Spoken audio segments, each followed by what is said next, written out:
அவசரப்பட்டு யார் மீதும் பழியை போடக்கூடாது என்பதற்கான ஒரு உருவகக் கதை.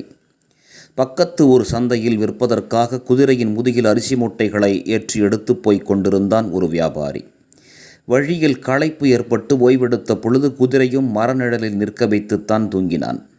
தூங்கி எழுந்து பார்த்தால் குதிரையை காணோம். குழம்பி போய் அவன் சுற்றுமுற்றும் பார்த்த பொழுது எதிரே இருந்த பாதையின் தூரத்தில் ஒரு பையன் வருவது தெரிந்தது.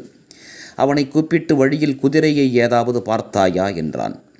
அந்த பையன் நிதானமாக, இடது கண் பார்வை கிடையாது, வலது கால் கொஞ்சம் ஊனமாக இருக்கும், முதுகில் நிறைய அரிசி மூட்டைகளை சுமந்து கொண்டிருக்கும் அந்த குதிரைத்தானே என்று கேட்டான். வியாபாரி உற்சாகமாகி ஆம் என்றான். இல்லை, நான் அதை பார்க்கவில்லை, ஆனால் அது இந்த வழியாகத்தான் போயிருக்கிறது என்று மீண்டும் குழப்பினான். வியாபாரி சற்றே டென்ஷன் ஆகிவிட்டு பையனை பார்த்து குதிரையை திருடியிருப்பான் போல என்று நினைத்து நீதிமன்றத்திற்கு அவனை இழுத்துச் சென்றான். நீ பார்க்காத குதிரையை பார்த்த மாதிரி வர்ணிக்கிறாயே, எப்படி என்றார் நீதிபதி. நடக்கும் பொழுது பாதைகளை ஆராய்வது என் வழக்கம். அப்படிப்பட்ட பாதையில் நான் பார்த்த குதிரையின் குழம்பு தடங்களில் இடது கால் அழுத்தமாய் பதிந்திருந்தது. அதனால் வலது கால் ஊனம் என்று உணர்ந்தேன். பாதையின் வலதுபுறம் இருந்த புற்கள் மட்டும் அது மேய்ந்திருந்தன.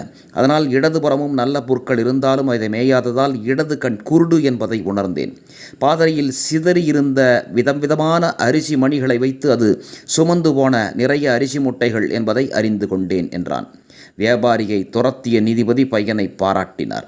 ஆக அவசரத்தில் யார் மீதும் பழியை அள்ளித் தெளிக்கக்கூடாது.